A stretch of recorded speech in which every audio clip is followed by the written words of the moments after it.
Good evening.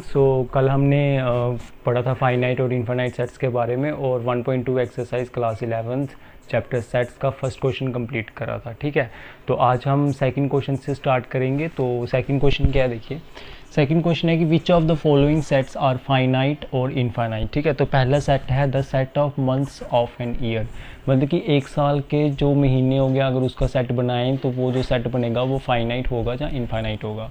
तो अगर आप देखें एक साल के अंदर महीने कितने होते हैं, एक साल के अंदर 12 महीने होते हैं और 12 को हम काउंट कर सकते हैं। फाइनाइट सेट वो होते हैं जिसे हम काउंट कर सकते हैं। ठीक है, तो अगर मैं साल के महीनों की बात करूं तो साल के महीने होते हैं 12 और 12 को हम काउंट कर सकते हैं, इसलिए ये सेट जो होगा ये कौन सा सेट होगा, फाइनाइट सेट होगा। ठीक है, आगे आप देखिए ये 1 2 3 सो ऑन है, ये सेट ऑफ नेचुरल नंबर्स है और मैंने बहुत बार डिस्कस किया है कि जो सेट ऑफ नेचुरल नंबर्स होता है वो कौन सा सेट होता है, वो हमेशा इनफाइनाइट सेट होता है क्योंकि इसके एलिमेंट्स को हम काउंट नहीं कर सकते, इसलिए ये जो सेट होगा ये कौन सा सेट होगा, इनफाइनाइट सेट होगा। ठीक है,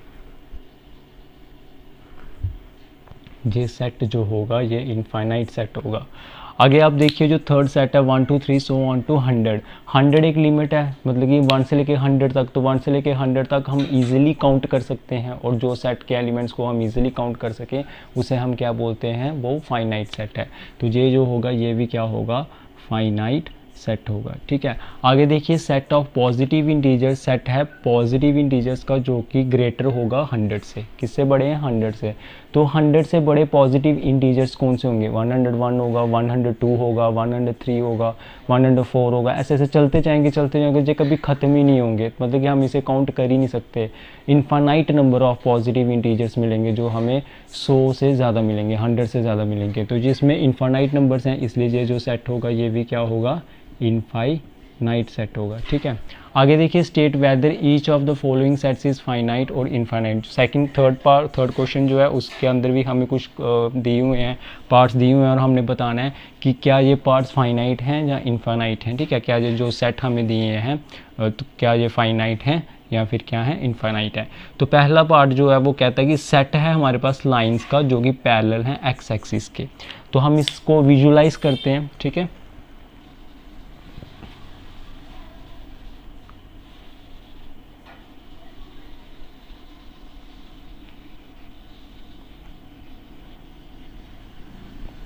देखिए अगर मैं एक्स एक्सिस लेता हूँ और वाई एक्सिस लेता हूँ, ये एक्स एक्सिस है और ये क्या है, वाई एक्सिस। तो मुझे क्या करना है, मुझे लाइंस लेनी है जो कि पैरेलल होंगी एक्स एक्सिस के, इसके पैरेलल लाइंस लेनी है। तो पैरेलल लाइंस ये वाली होती हैं। ठीक है, ये ऊपर इसके इनफाइनाइट नंबर ऑफ ऊपर आप लाइंस ड्रॉ कर सकते हो जो एक्स एक्सिस के पैरेलल होंगी, वैसे आप नीचे भी infinite number of lines draw कर सकते हो जो इसके क्या होगी, पैरेलल होगी। ठीक है, तो पैरेलल लाइंस क्या होती हैं, जिसके बीच में ट्रांसवर्सल और इसके अल्टरनेट इंटीरियर एंगल्स क्या हों, इक्वल हों, तो उसको हम पैरेलल लाइंस बोलते हैं। जो 9th का कंसेप्ट है, आप फिलहाल ऐसे मत सोचिए।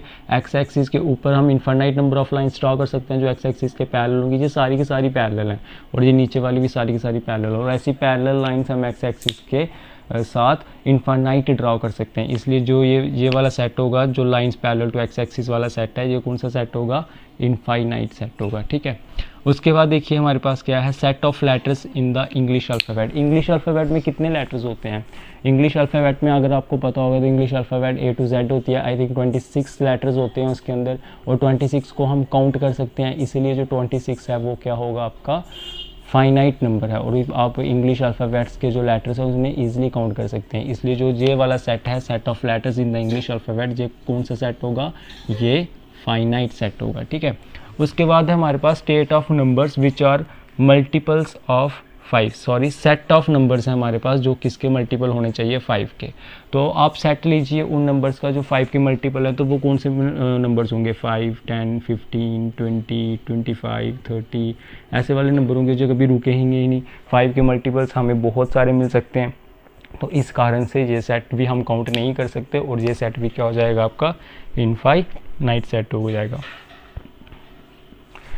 आगे देखिए set of animals living on the earth. जब आप अर्थ की बात करते हो तो आप एनिमल्स की जगह अगर ह्यूमंस को रिप्लेस करें, तो अगर अर्थ के सारे ह्यूमन बींग्स लें तो हम उन्हें काउंट कर सकते हैं ना। ठीक है, हालांकि नंबर बहुत बड़ा होगा वो, लेकिन हम काउंट कर सकते हैं। वैसे ही जब आप इस पर्टिकुलर अर्थ के अगर आप क्या लो, एनिमल्स लो, तो वो भी नंबर बहुत ज़्यादा आएगा, लेकिन फिर भी हम उन्हें काउंट कर सकते हैं, उस अर्थ के सारे एनिमल्स को हम काउंट कर सकते हैं। इसलिए जिस भी सेट के एलिमेंट्स को हम काउंट कर सकते हैं उसे हम कौन सा सेट बोलते हैं, फाइनाइट। तो इसीलिए जो ये वाला सेट है, सेट एनिमल्स का जो कि अर्थ पे रहते हैं, ये सेट भी क्या होगा, ये सेट भी फाइनाइट होगा। ठीक है, आगे है सेट ऑफ सर्कल्स जो पास करते हैं ओरिजिन से। तो इसको भी हम विजुलाइज करते हैं। ठीक है,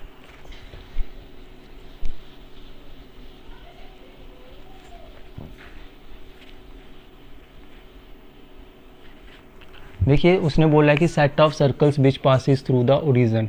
तो ओरिजिन क्या होता है, ओरिजिन होता है यहाँ पे एक्स एक्सिस और वाई एक्सिस मीट करती हैं, एक्स एक्सिस और वाई एक्सिस का कॉमन पॉइंट, एक्स एक्सिस और वाई एक्सिस का कॉमन पॉइंट ये है, तो इसीलिए इसको बोलेंगे ओरिजिन, जिसको ओ से डिनोट करते हैं, और उसके बाद ज़ीरो भी बोलते हैं इसे।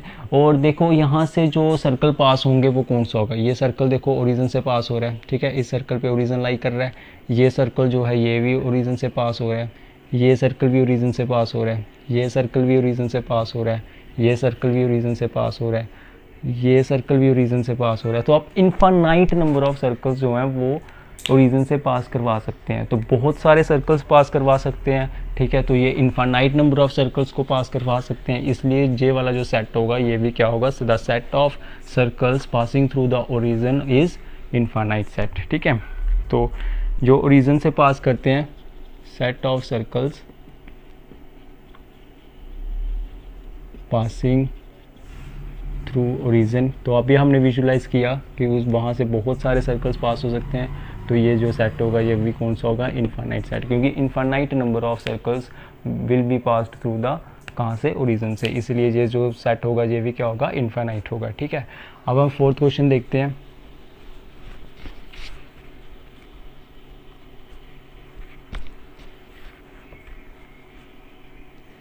फोर्थ क्वेश्चन में देखिए उसने बोला कि in the following state whether A equals to B और नॉट। ठीक है, आपको बताना है कि जिसमें आपको दो सेट दिए हैं, ए सेट दिया है और बी सेट दिया, आपको बताना है कि ए और बी जो हैं वो इक्वल हैं या नहीं हैं। ठीक है, तो ए सेट क्या दिया आपको, ए बी सी डी, और बी सेट क्या दिया है, डी सी बी ए। सबसे पहले आपको पता होना चाहिए कि इक्वल सेट्स क्या होते हैं। इक्वल सेट्स हमने प्रीवियस वीडियो में अच्छे से किया हुआ है, अगर आपको इक्वल सेट्स के बारे में अच्छे से जानना है तो आप इससे पहले वाली वीडियो ज़रूर देखें। ठीक है, तो इक्वल सेट्स वो होते हैं जिस, इक्वल सेट्स का मतलब कि वो दोनों बराबर हों, दोनों में कोई अंतर है ही नहीं। ठीक है, उन दोनों में अंतर कोई है ही नहीं।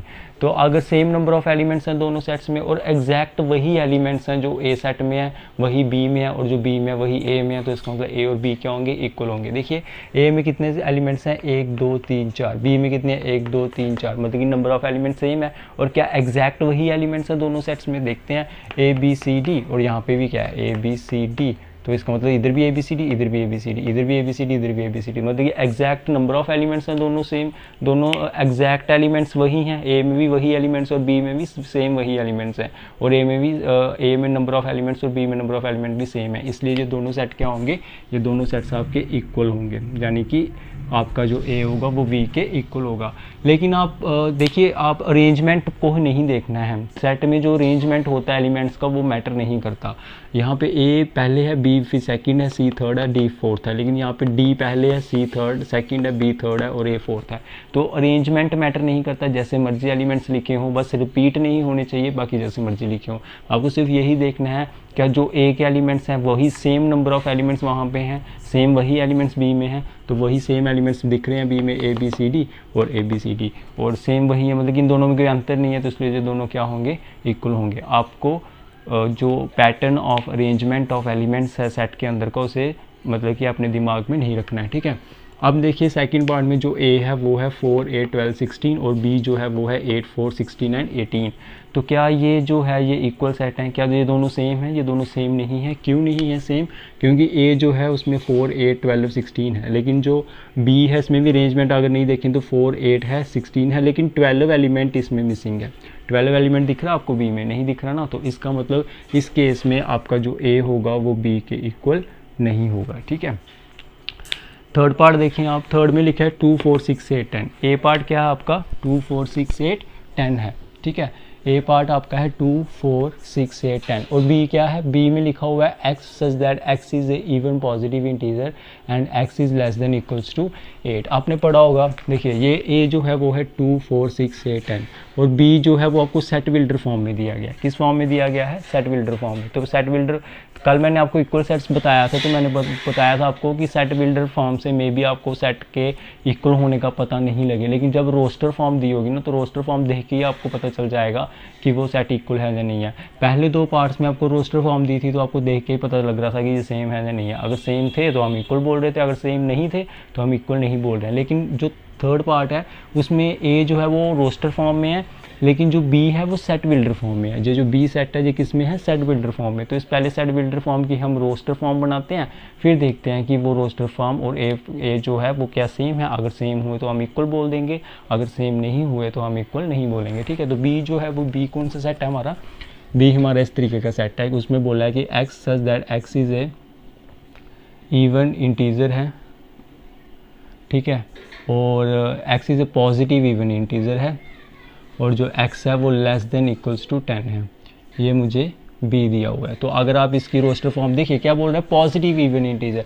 पॉजिटिव इवन इंटीजर कौन से होते हैं, 2 4 6 8 10। इवन इंटीजर जो 2 के मल्टीपल्स हैं तो वही लिखने हैं, 2 लिखना है, 4 लिखना है, 6 लिखना है, 8 लिखना है। देखिए x लिखा हुआ है लेस देन इक्वल्स टू 10। ये मैंने आपको प्रीवियस वीडियो में बताया है कि यहाँ पे इक्वल तो है ना, तो इसका मतलब x 10 के इक्वल भी हो सकता है, तो 10 तक आ जाएगा। अब 12 नहीं आएगा क्योंकि x 10 से पीछे पीछे ही रहेगा, ज़्यादा से ज़्यादा x 10 के इक्वल हो जाएगा, लेकिन 10 से ज़्यादा नहीं जाएगा। और 12 जो होता है वो पॉजिटिव इवन इंटीजर तो है लेकिन 10 से बड़ा हो जाता है, लेकिन इस कंडीशन के अकॉर्डिंग हमें सिर्फ x इक्वल टू 10 तक ही जाना है, तो यहाँ 10 तक ही जाएंगे। तो ये जो b है हमारे पास, ये रोस्टर फॉर्म आ चुकी है। अब आप a और b को कंपेयर कीजिए और देखिए क्या ये दोनों सेम है। अगर सेम हुए तो आप बोल देंगे a इक्वल्स टू b, और अगर सेम नहीं हुए तो आप बोलेंगे a is not equals to b। तो देखिए a क्या है मेरे पास, a जो है वो है 2 4 6 से 10, और b भी क्या है 2 4 6 से 10, दोनों सेम है, इसलिए हम बोलेंगे कि थर्ड पार्ट में भी क्या बोलेंगे हम, जो a होगा वो b के इक्वल होगा, ठीक है। Okay, now move on to next part. तो नेक्स्ट पार्ट में लिखा हुआ है कि जो a है वो x such that x is a multiple of 10 है, और जो b है वो है 10 15 20 25 30 एंड सो ऑन। यहाँ पे एक रोस्टर फॉर्म है और एक सेट बिल्डर फॉर्म है। जो रोस्टर फॉर्म है वो मेरी b है जो कि 10 15 20 25 30 है, और जो सेट बिल्डर फॉर्म है वो मेरे पास है x such that x is a multiple of 10 जो कि a है। तो पहले हम सेट बिल्डर फॉर्म को रोस्टर फॉर्म में कन्वर्ट करेंगे, फिर देखेंगे a और b क्या दोनों सेम है। अगर वो दोनों सेम हुए तो हम बोलेंगे वो इक्वल सेट्स हैं, अगर वो सेम नहीं हुए तो हम बोलेंगे वो इक्वल सेट्स नहीं हैं। तो let's convert the set builder form into the roster form. Okay, now हमें जो सेट बिल्डर फॉर्म दी है फोर्थ क्वेश्चन में, फोर्थ पार्ट में, वो है a x is that x is a multiple of 10, ये दी है। तो a क्या होगा, देखिए a के अंदर वो वाले एलिमेंट आते हैं जो 10 के मल्टीपल हैं, और 10 के मल्टीपल कौन से होते हैं, 10 होता है, 20 होता है, 30 होता है, 40 होता है, 50 होता है, सो ऑन, बहुत सारे आते हैं। और b क्या है मेरे पास, b already in the roster form है, और वो रोस्टर फॉर्म क्या है, 10 है, 15 है, 20 है, 25 है, 30 है, सो ऑन। क्या ये सेम दिख रहे हैं, ये सेम नहीं दिख रहे, क्यों, क्योंकि इधर 15 है, इधर 15 नहीं है, इधर 25 है, इधर 25 नहीं है, तो ये सेम नहीं दिख रहे, तो इसलिए a is not equals to b। Fourth कोई पार्ट में जो a होगा वो b के इक्वल नहीं होगा हमारा, ठीक है। अब हम फिफ्थ क्वेश्चन की तरफ बढ़ते हैं, ठीक।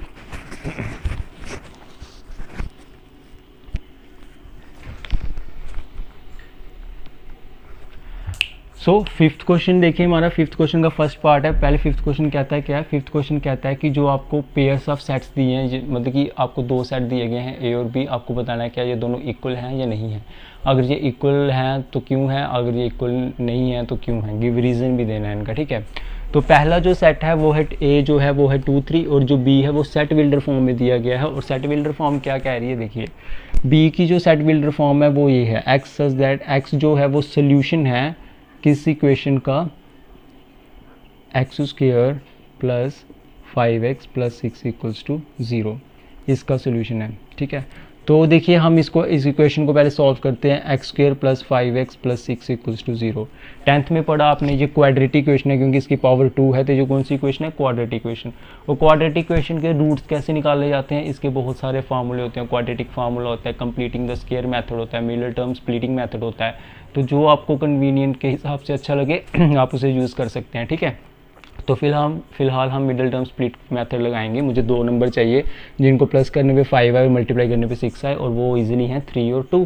तो मैं मिडिल टर्म को स्प्लिट कर दूंगा 3 और 2 में। तो 5x को लिख दूंगा 3x प्लस 2x, और इसको लिख दूंगा प्लस 6 इक्वल्स टू 0। इन दोनों से मैं x कॉमन लूँगा तो मुझे मिलेगा x प्लस 3, और इन दोनों से मैं 2 कॉमन लूँगा तो मुझे मिलेगा x प्लस 3 इक्वल्स टू 0।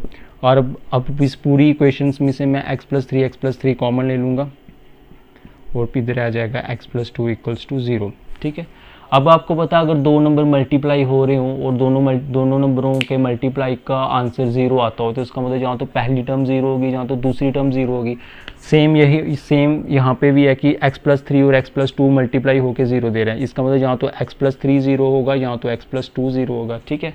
तो अगर हमारा x प्लस 3 0 होगा तो इसका मतलब x क्या आएगा, -3। और अगर हमारा x प्लस 2 0 होगा, अगर x प्लस 3 0 हुआ तो x क्या आया, -3। और अगर x प्लस 2 0 हुआ तो फिर x क्या आएगा, -2। इसका मतलब जो हमारे पास b था ये क्या बना, इसके अंदर x ही आते हैं ना, तो x क्या है, -3 और -2, तो x आएंगे -3 और -2। और a क्या है, 2 3। तो क्या ये दोनों सेम है, ये दोनों सेम नहीं है, इसलिए ये जो फर्स्ट पार्ट होगा हमारे पास ये कौन सा है, ये इक्वल नहीं है। इसका मतलब a is not equal to b होगा यहाँ पे, ठीक है। अब हम देखेंगे सेकंड पार्ट इसका।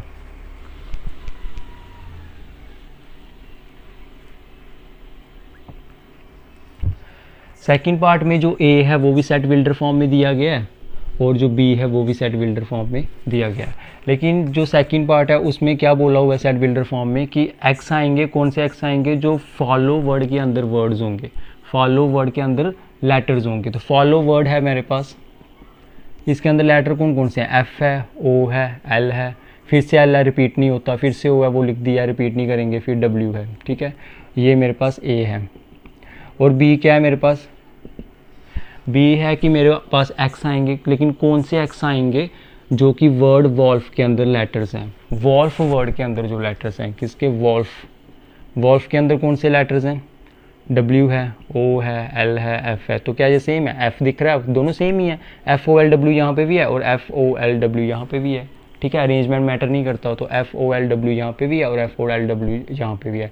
तो A और B दोनों सेम है, इसलिए ये जो सेकंड पार्ट होगा इसमें जो A होगा वो B के इक्वल होगा। A किसके इक्वल होगा, B के इक्वल होगा, ठीक है। तो इसी के साथ, और 6th क्वेश्चन है वो आपके लिए असाइनमेंट है, वो आप खुद से करें। अगर उसमें कोई दिक्कत होगी तो आप कमेंट बॉक्स में ड्रॉप करें। तो इसी के साथ आपकी एक्सरसाइज 1.2 ख़त्म होती है। अब 1.3 की तरफ जाएंगे हम, लेकिन 1.3 की तरफ जाने से पहले कुछ हमें टर्म्स हैं जिनका मतलब हमें पता होना चाहिए, ठीक है। तो वो हम टर्म्स देखेंगे, कुछ जनरल प्रॉपर्टीज़ हैं सेट्स की, वो देखेंगे। तो सबसे पहले हम देखेंगे कि सबसेट जो होता है ये क्या होता है। तो अब हम सबसेट्स के बारे में पढ़ेंगे, तो सबसेट देख लें क्या होता है, ठीक है।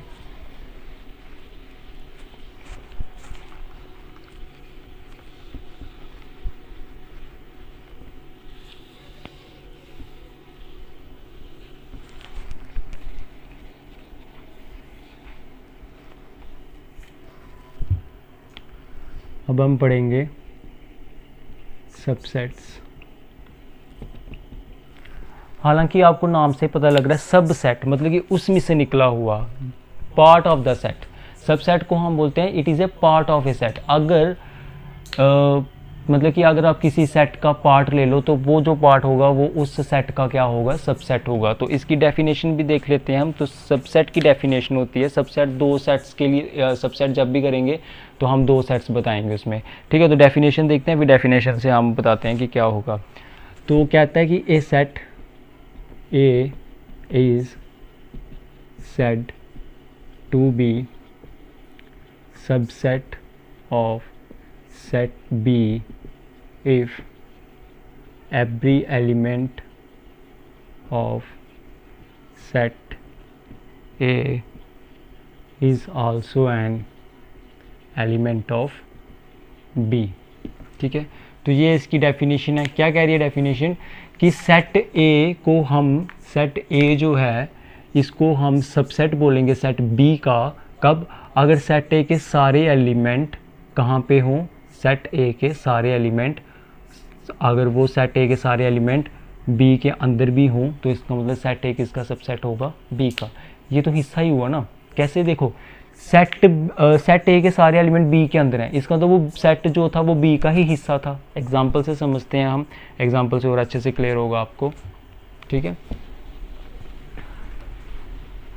देखिए एग्जाम्पल, देखिए एग्जाम्पल लेता हूँ तो देखिए ए ले लिया मैंने 1 2 3 और बी ले लिया मैंने 1 2 3 4। सिंपलेस्ट एग्जाम्पल ले रहा हूँ। देखिए इसमें ए जो होगा वो सबसेट होगा बी का। सबसेट का साइन ये होता है इस तरीके का, ठीक है, ये होता है सबसेट का साइन, और ये होता है नॉट सबसेट का। जब सबसेट ना हो तो हम ये साइन यूज़ करते हैं, ये याद रखना। तो अब मैं बोल रहा हूँ कि ए जो है वो सबसेट है बी का। क्योंकि सबसेट की डेफिनेशन को ये वायलेट नहीं कर रहा। ये दो सेट सबसेट की डेफिनेशन को वायलेट नहीं कर रहे, यानी कि ए सबसेट है बी का। क्योंकि सबसेट की डेफिनेशन कहती है कि every element of set A is also an element of B. तो देखिए हर एक एलिमेंट जो सेट ए का है वो बी के एलिमेंट भी है ना या नहीं है।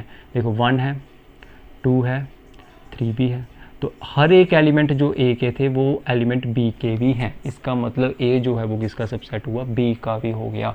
ठीक है, तो अगर मैं ये एग्जांपल ले लेता हूँ, ए 1 2 3 4, बी 1 2 3 4, यानी कि सेम ही ले ली मैंने दोनों सेट। अगर दोनों सेट सेम हो तो हम उसको इक्वल बोलते हैं। तो इसका मतलब सबसेट कहीं ना कहीं इक्वल के साथ भी रिलेशन रखते हैं। वो कैसे रखते हैं वो आपको इसी एग्जांपल से अच्छे से क्लियर हो जाएगा। कैसे क्लियर होगा, देखिए according to the definition of subset. ठीक है, इसको मैं ऊपर करवाता हूँ अच्छे से।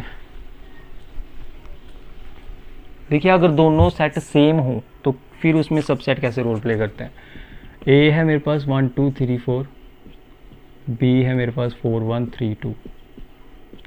ठीक है, तो ये दोनों सेम सेट हैं, दोनों सेम है। 1 है 1 है, 2 है 2 है, 3 है 3 है, 4 है 4 है, और नंबर ऑफ एलिमेंट भी सेम है। इसका मतलब ये इक्वल सेट्स हैं।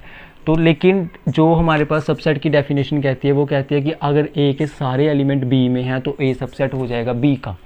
तो देखिए ए का 1 आपको बी में दिख रहा है, ए का 2 आपको बी में दिख रहा है, ए का 3 आपको बी में दिख रहा है, ए का 4 आपको बी में दिख रहा है। इसका मतलब ए के सारे एलिमेंट बी में हैं, तो डेफिनेशन के अकॉर्डिंग ए जो होगा वो सबसेट हो जाएगा बी का, हो जाएगा ना। और देखिए साथ में बी के भी तो सारे एलिमेंट ए में है, बी के सारे एलिमेंट ए में दिख रहे हैं, आपको दिख रहे हैं ना। कैसे? बी में पहला 4 है तो आपको ए में 4 दिखा, हाँ जी दिख गया, ये ए में 4 दिख गया। ए में 1, बी में 1 है तो हमें ए में भी 1 दिख गया। बी में 3 है तो हमें ए में भी 3 दिख गया, और बी में 2 है तो इसका मतलब हमें ए में भी 2 दिख गया। इसका मतलब बी भी सबसेट है ए का। ठीक है, इसका मतलब ये हुआ कि अगर दो सेट एक दूसरे के सबसेट हो जाएं तो वो दोनों सेट क्या होते हैं, इक्वल होते हैं। देखिए इस केस में ए जो है वो बी का सबसेट है, ए के सारे एलिमेंट बी में दिख रहे थे आपको, तो आपने बोल दिया ए से सबसेट ऑफ बी। ठीक है, और आपको बी के भी सारे एलिमेंट ए में दिख रहे थे, बी के भी सारे एलिमेंट कहाँ दिख रहे थे, ए में दिख रहे थे। ठीक है, तो बी के भी एलिमेंट सारे आपको ए में दिख रहे हैं, इसलिए बी भी सबसेट हो गया ए का। और आपको स्टार्टिंग में ही पता था ये दोनों एलिमेंट सेम है, तो ये दोनों सेट जो होंगे ये क्या होंगे, इक्वल ही हैं। इसका मतलब अगर इक्वल सेट होते हैं तो इसका मतलब वो होता है इफ़ एंड ओनली इफ़ अगर ए सबसेट हो बी का और साथ में बी किसका सबसेट हो, ए का। इसका मतलब जब भी दो सेट इक्वल होंगे तो इसका मतलब होगा कि पहले वाला सेट दूसरे का सबसेट होगा और दूसरे वाला सेट पहले का सबसेट होगा। ठीक है, तो ये डबल इम्प्लाई का क्या मतलब है इसका, ये भी देख लें। इसको बोलते हैं हम इफ़ एंड ओनली इफ़। इसका मतलब होता है कि इसके साइड दोनों वाली जो कंडीशन है, इसकी लेफ्ट हैंड साइड पे और इसकी राइट हैंड साइड पे, वो दोनों एक दूसरे पे डिपेंड करेंगी। इसकी लेफ्ट हैंड साइड पे ये था और इसकी राइट हैंड साइड पे ये था। इसका मतलब अगर ए इक्वल टू बी होगा तो इसका मतलब ये चीज़ होनी ही होनी है, ए सबसेट बी और बी सबसेट ए। देखो ना, अगर ए और बी इक्वल थे तो इसका मतलब ये दोनों चीज़ें हुई ना, ए सबसेट बी का हुआ और बी सबसेट बी ए का हुआ। अगर ए सबसेट बी का हो और बी सबसेट ए का हो तो इसका मतलब इक्वल होंगे। अगर पहली वाली चीज़ है तो दूसरी होगी, या फिर दूसरी वे में कह सकते हैं कि दूसरी वाली चीज़ होगी तो इसका मतलब पहली वाली चीज़ भी ज़रूर होगी, इसलिए इसको डबल इम्प्लाइज बोलते हैं, या फिर इफ़ एंड ओनली बोलते हैं। और इसको राइट करते हैं आई डबल एफ से। ठीक है, आई डबल एफ से इसको राइट करते हैं। ओके, तो ये था सबसेट का कंसेप्ट, और सबसेट का रिलेशन क्या है इक्वालिटी के साथ वो भी बता दिया आपको। तो इसके अकॉर्डिंग हमें अगर ए सबसेट बी का और बी सबसेट ए का है तो यहाँ से हमें दो प्रॉपर्टीज़ का पता चलता है। कौन सी प्रॉपर्टीज़ का पता चलता है, देखिए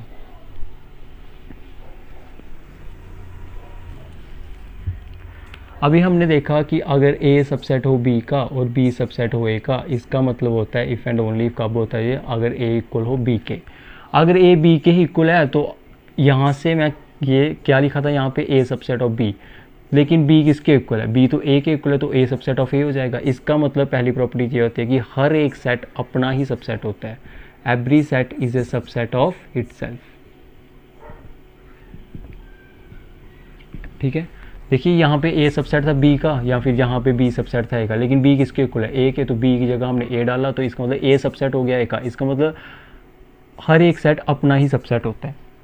ठीक है, तो हर एक सेट जो होता है वो सबसेट होता है अपने खुद का।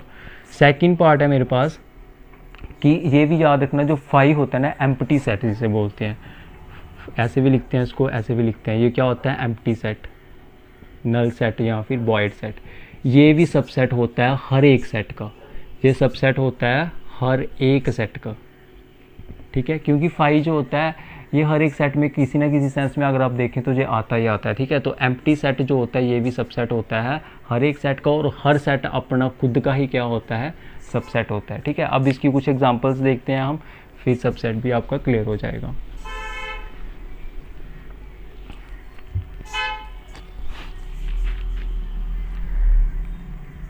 देखिए आपको पता है कि जो रियल नंबर होते हैं, एग्जांपल कर रहे हैं, जो रियल नंबर होते हैं ये किसके बने होते हैं, रैशनल प्लस इरैशनल के।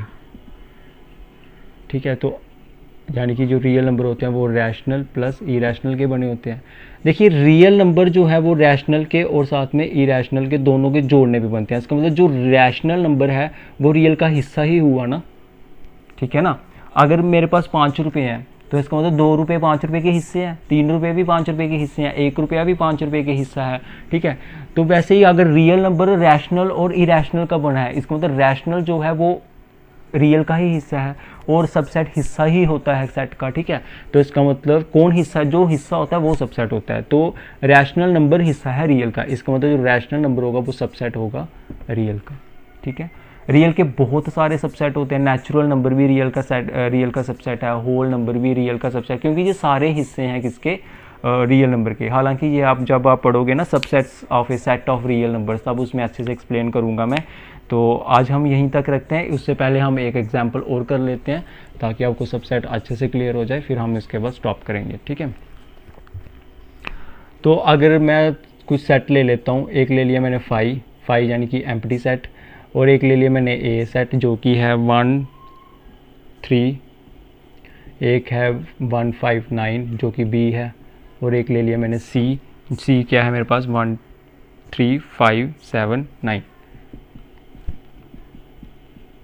ठीक है, इसमें कौन किसका सबसेट है वो आपने मुझे बताना है। फाई जो होता है, मैंने अभी पीछे लिखा था कि फाई जो empty set is a subset of every set, ये मैंने अभी पीछे लिखा कुछ मिनट पहले।